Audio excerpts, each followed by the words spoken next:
నీతో కాపురం చేసి ఒక బిడ్డకి తండ్రి అని తెలిసినా సూర్యని నా అల్లుణ్ణి చేసుకోవాలనుకుంటున్నాను. ఇంకా ఇలాంటివెంత? ఇవి చాలా చిన్నవి నీలా.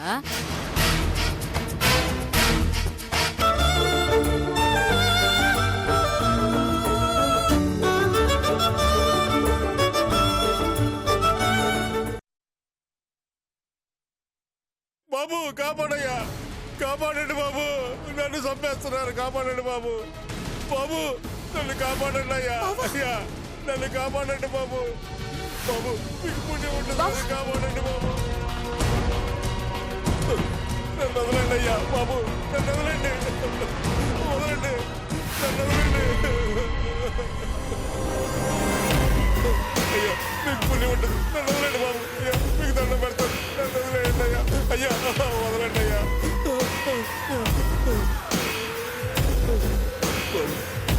మీకు దండం పెడతానయ్యా, నన్ను ఏం చేయమాకండి అయ్యా.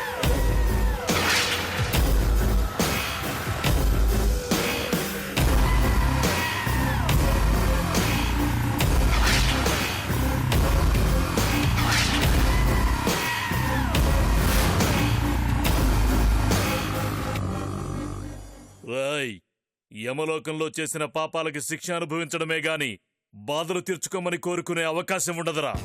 రైతులుగా పుట్టడమే మీరు చేసిన పాపం. ఆ పాపాలకి శిక్ష వేసే యముణ్ణి నేను.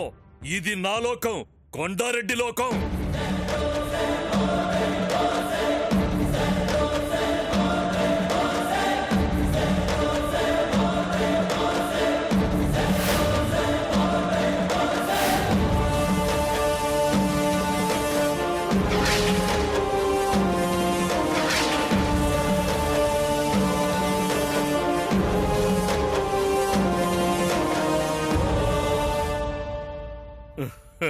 ఏంట్రా చిన్నోడా ఇట్టా వచ్చినావు?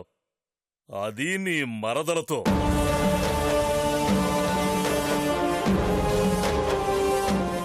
ఏంది, నువ్వే ఆ పెద్దిరెడ్డి మేనల్లుడు అని నాకెట్టా తెలిసినదని ఆశ్చర్యంగా ఉందా? మీరంతా సంతోషంలో మునిగిపోయి ఈ కొండారెడ్డిని మరిచిపోయినారేమో గాని నేను మిమ్మల్ని మరిచిపోలేను కదా. అందుకే మీకు సంబంధించిన ప్రతి విషయం మీద కందేసి ఉంచినాను. అట్టా అని మీరు నాకు సంబంధించిన విషయాల్లో తలదూరిస్తే ఊరుకోను. ఇది నా చోటు.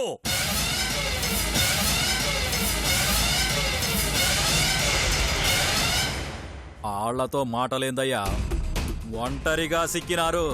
మీరు ఒక్క మాట అనండి. రేయ్, సిగ్గులేదా? మొన్నే కదరా నా చేతిలో చావు దెబ్బలు తిన్నారు, మళ్ళీ తినాలనుందా? చూడు కొండారెడ్డి, చోటు నీదైనా సమస్య ఊరు జనానికి సంబంధించింది.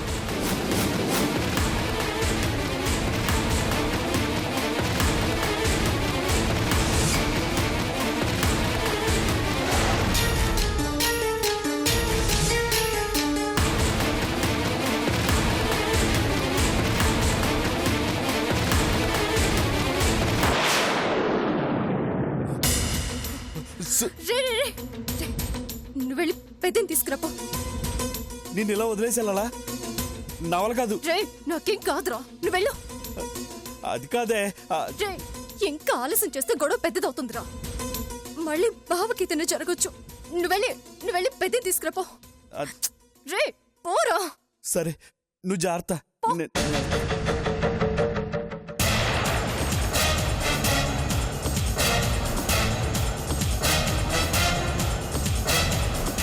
చూడు చిన్నోడా, వాళ్ళ భూమి నాకు కావాలా, దానికి తగిన రేటు ఇస్తానని చెప్తా ఉండా. అది గాడిదలకి అర్థం కావడం లేదు. నీకు గనక అర్థమయ్యంటే వాళ్ళకి అర్థమయ్యేలా చెప్పు, లేదంటే వచ్చిన దారిని వెళ్ళు. ఏమైంది సూర్య? అబ్బో, పెద్ద దిగొచ్చిందిరా పెద్దిరెడ్డి పెద్ద కూతురు.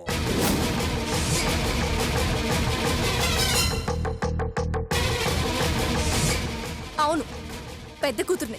అయితే ఏంటిప్పుడు? అయినా ఎప్పుడు జనం మీదే పడి తినడం తప్ప నీకు వేరే పనే లేదా?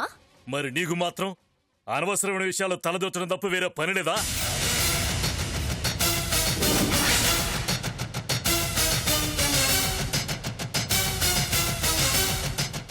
మాటలు అనవసరం.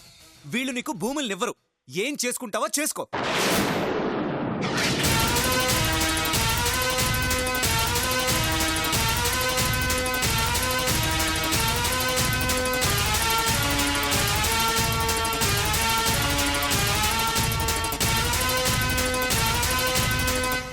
భూములేంటి? పాపం అమాయకులైన ఈ రైతుల్ని పీడించి బలవంతంగా వాళ్ల భూముల్ని తన పేరు మీద రాసివ్వమని దౌర్జన్యం చేస్తున్నాడక్క.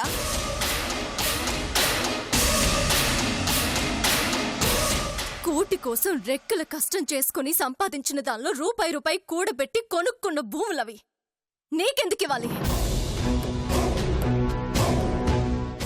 కావాలనుకుంటున్నాను కాబట్టి. కావాలనుకోగానే నీ చేతికి రావడానికి అది నీ పెరట్లో చెట్టు కాసిన పండు కాదు, వీళ్ళ రెక్కల కష్టం. నా మాట వినకపోతే ఆ రెక్కలు తెగి నేల మీద రాలిపోతాయని చెప్తున్నా. నీ బెదిరింపులకి వాళ్ళు లొంగరు.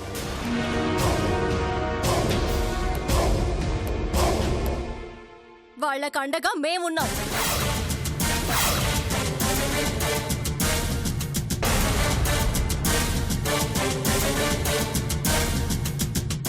ఏయ్, ఏంది ఎక్కువ మాట్లాడుతుండావు?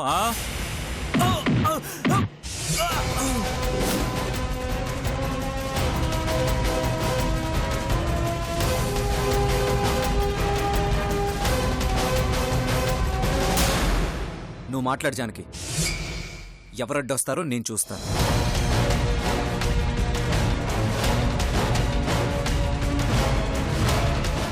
నువ్వొక విషయం మర్చిపోతున్నావు. వాళ్ళు పండించిన పొలం డబ్బుతో ఈ భూములు కొన్నారు.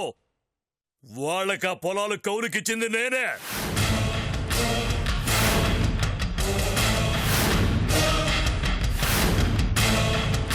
దున్నేవాడిదే భూమి, పండించేవాడిదే పొలం. కౌలుకిస్తే కౌలు డబ్బులు కట్టాలి గాని కాళ్ళ దగ్గర బ్రతకాల్సిన అవసరం లేదు. అవసరం పడి భూమి అమ్ముకుంటే అది మీ ఇష్టం, కానీ ఎవడికో భయపడి భూమి అమ్ముకోవాల్సిన పని లేదండి. అవి మీరు సంపాదించుకున్న ఆస్తులు, వాటి మీద సర్వ హక్కులు మీవే.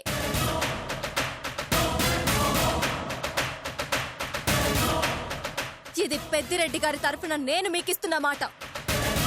మీ ఆస్తుల జోలికి ఎవరొచ్చినా ఊరుకునే ప్రసక్తే లేదు. అసలు ఆ పెద్దిరెడ్డి ఎవరు? అతని తరపు నుంచి మాట్లాడడానికి నువ్వెవరు?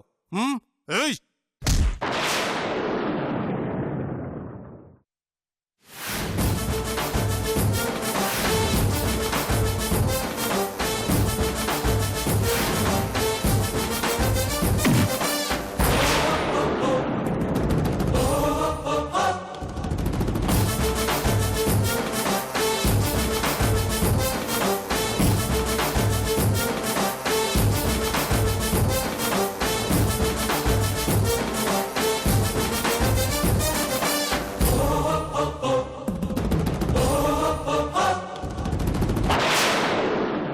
నువ్వు చెప్పు జానకి.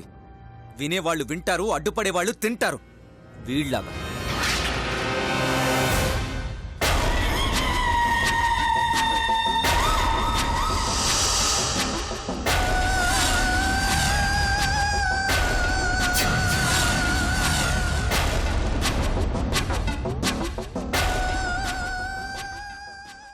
రై, మర్యాదగా సంతకాలు పెడతారా? కొండారెడ్డి,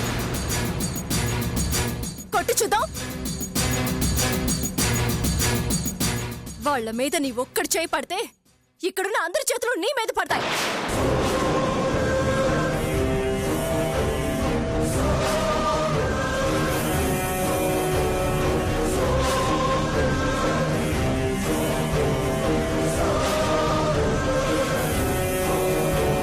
ఏంటి అందరు అలా చూస్తున్నారు? ఇంకా ఎన్నాళ్ళు భరిస్తారు వీడి అరాచకాలు? ఎప్పుడు మా నాన్నని ఆశ్రయించడమేనా? మీకు మీరుగా నిర్ణయాలు తీసుకునే ధైర్యం లేదా? అయ్యో, మాట్లాడండి.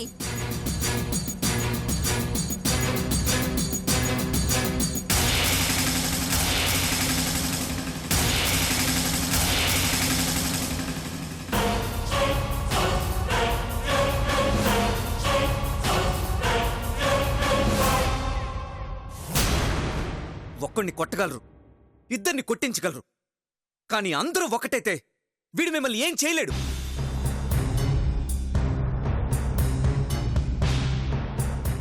ఏమీ చేయలేడు. తోక ముడుచుకొని వెనకడుగు వేయడం తప్ప.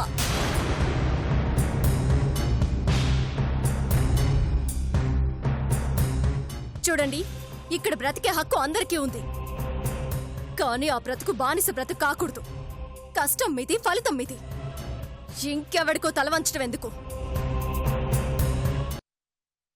మన కోసం ఒక మనిషి ఉన్నాడు అనుకుంటే మీరెప్పుడు ఒకళ్ళ మీద ఆధారపడి బ్రతకాల్సిన పరిస్థితే వస్తుంది. మీకోసం మీరే పాటుపడాలి. మీ బ్రతుకుల్ని మీరే బాగు చేసుకోవాలి. ఎన్ని రోజులు మీ తరఫు నిలబడి పెద్ద ఈ కొండారెడ్డికి శత్రువయ్యాడు. ఈ నీచు నుంచి ఎన్నోసార్లు ప్రాణాపాయం ఎదుర్కొన్నాడు. ఆయనకేదైనా అయితే ఆయన కుటుంబానికి దిక్కెవరు?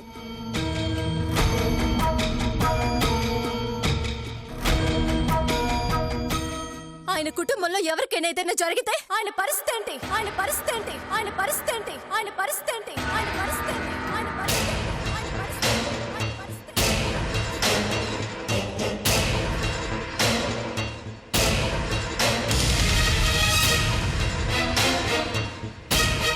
ఇన్నేళ్ల నుంచి మామయ్య మంచికైనా చెడుకైనా మీకోసం నిలబడ్డాడే. మరి మీరు మీకోసం ఏం చేస్తున్నారు? ఏమీ చేయట్లేదు. ఈ సమస్య మొదలైన రోజు ఎలా ఉన్నారో ఈ రోజుకి అలాగే ఉన్నారు.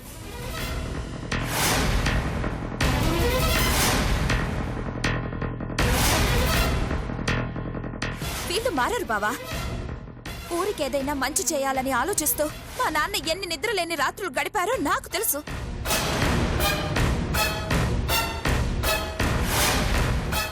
కానీ ఏనాడు ఊరు నుండి మా నాన్న ఏమీ ఆశించలేదు.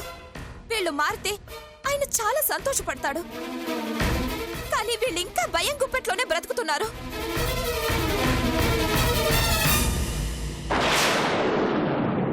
విన్నారుగా? పెద్దయ్య సాయం చేసే వ్యక్తే కాని ఫలితం ఆశించే వ్యక్తి కాదు. కానీ మీరందరూ ఆయనకెంతో రుణపడున్నారు. ఆ రుణం తీరాలంటే మీరు మారాలి.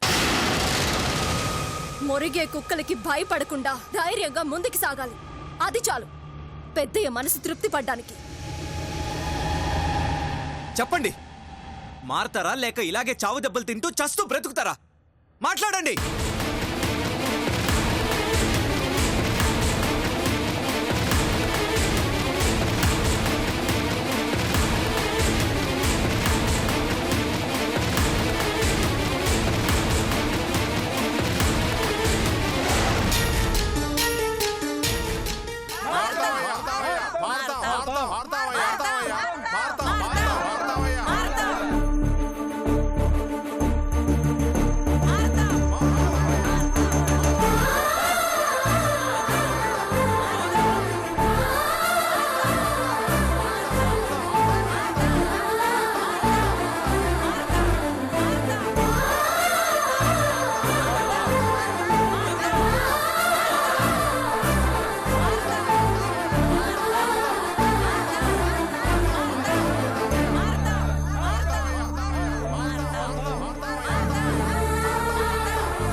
మీరు వీళ్ళందర్నీ మార్చొచ్చేమో గాని నన్ను మాత్రం మార్చలేరు.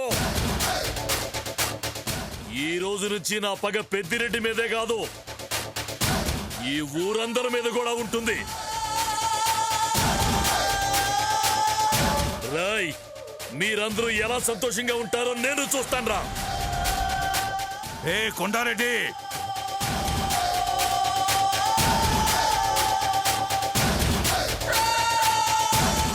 నా ఊరిది, నా మనుషులు వీళ్ళు,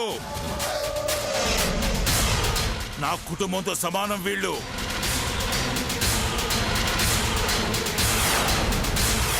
వీళ్ళ సంతోషానికి అడ్డొస్తే అడ్డంగా నరికేస్తా. మర్యాదగా నీ బతుకును బతుకు.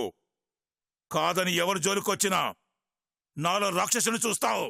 పో.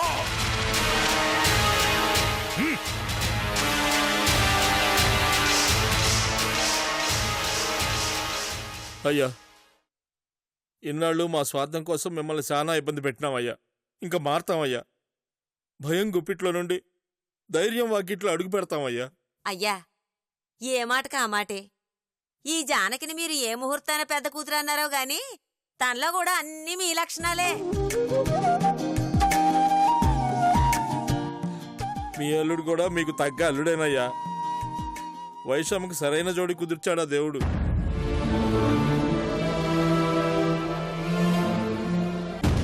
అయ్యా, ఇన్నాళ్ళు మా కోసం మీరు ఆ కొండారెడ్డికి శత్రువు అయినారు. ఇక మీదట మీకోసం మేము వాడిని శత్రువులా చూస్తామయ్యా. మీ జోలికొస్తే వాడిని తెగ నరుకుతాం. వద్దు, మీరు వాడి గురించి పట్టించుకోవద్దు. మీరందరూ కలిసి ధైర్యంగా ఒకటిగా అడిగేయండి చాలు. ఈ ఊరు బాగుంటుంది, మీరు బాగుంటారు.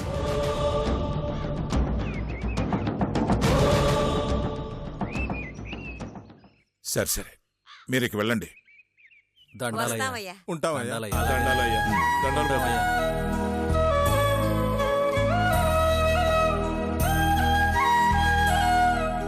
అమ్మా జానకి, చాలా సంతోషంగా ఉండదమ్మా.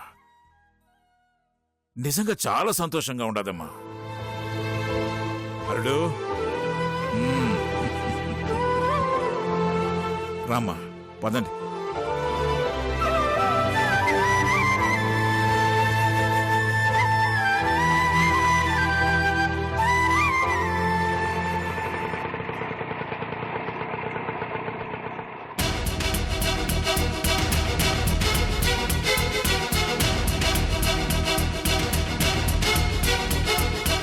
ఆగండి ఆగండి, ఎవరు కావాలి మీకు? పిల్లాడికి ఒంట్లో బాలేదండి, కడుపు నొప్పితో బాధపడుతున్నాడు. డాక్టర్ గారిని కలవాలి. పద బసవా. అయ్యో ఆగండి, వీడెవడు కొత్తగా పనిలో చేరినట్టున్నాడు. మనం వెళ్దాం పదండి. ఆగవయ్యా. నేను పనిలో కొత్తగా చేరటం కాదు, మీరే నాకు కొత్త విషయాలు చెప్తున్నారు. పిల్లాడికి బాగోపోతే హాస్పిటల్కి తీసుకెళ్ళాలి కానీ ఇక్కడ తీసుకురావడం ఏంటి? అయ్యో, ఇది హాస్పిటలే కదండి.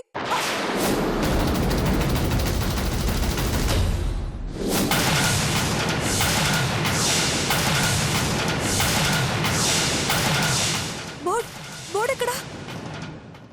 బోర్డు ఏంటమ్మా? అయ్యో, అది కాదండి.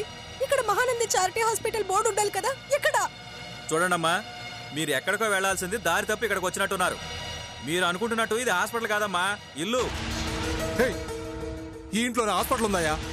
అయ్యుండొచ్చు, కానీ ఇప్పుడు లేదు. లేదా? లేకపోవడం ఏంటయ్యా? చూడండమ్మా, ఈ ఇల్లు మా అయ్యగారిది. ఆయన అమెరికాలో ఉంటారు. ఎవరికో నెల కోసం అద్దెకిచ్చారు, వాళ్ళు వెళ్ళిపోయారు. నేను మళ్ళీ డ్యూటీకి వచ్చాను. ఇదే నాకు తెలుసు. ఇక మీరు వెళ్ళండమ్మా. వీటితో మాటలేంటమ్మా, ముందు పదండి. అరే, చెప్తుంటే నీకు కదా.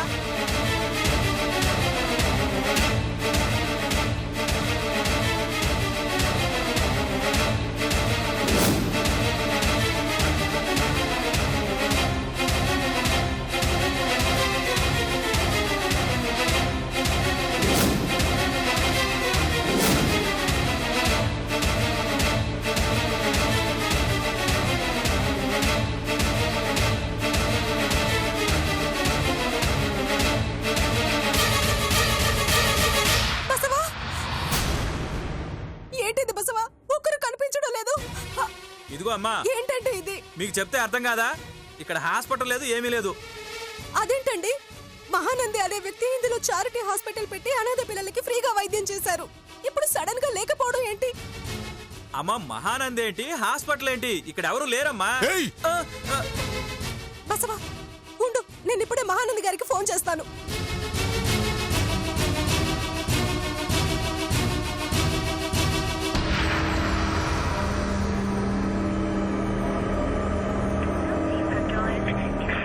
బసవా, స్విచ్ ఆఫ్ అని వస్తుంది. అమ్మా, ఇక్కడ ఎవరు లేరు, మీరు వెళ్ళండి. ఏంటయ్యా? బసవా, ఇప్పుడు ఏం చేద్దాం? అయ్యో, ముందు బాబుని హాస్పిటల్కి తీసుకెళ్దాం, తర్వాత వీటి సంగతి చూద్దాం. పద. ఈ పాటిగా జానకి ఏడుపు మొహంతో వస్తూ ఉంటుంది.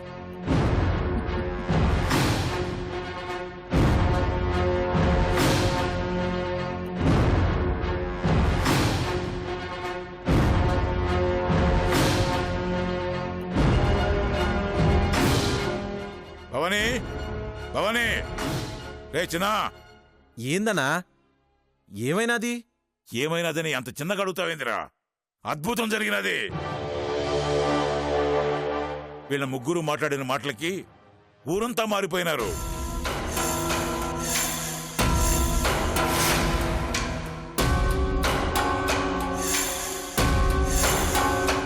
ఆ కొండారెడ్డిని అందరూ కలిసి ఎదిరించినారు. ముఖ్యంగా జానకి అయితే అదరగొట్టేసినది.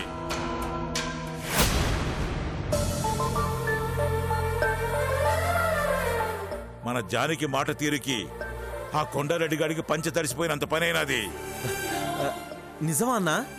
నిజంరా.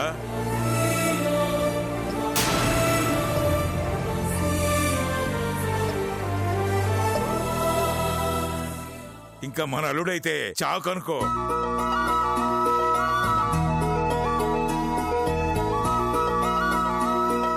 జానకి మాట్లాడుతా ఉంటే ఆ కొండారెడ్డి మనుషులు అడ్డుకోవాలని చూసినారు. అప్పుడు మనోడు వాళ్ళని తన్ని జానకి అండగా నిలబడినాడు.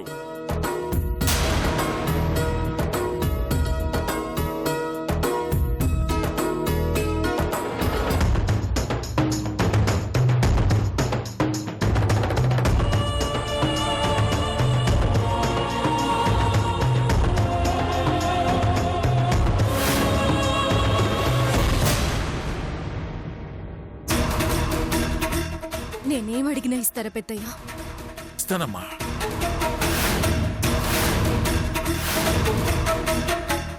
అది మీకెంత ఇష్టమైందైనా నా ఇష్టం కోసం దాన్ని వదులుకుంటారా పెద్దయ్య? నీ ఇష్టానికి మించి నాకేం కావాలమ్మా? చెప్పు, ఏం తెచ్చిమంటావు?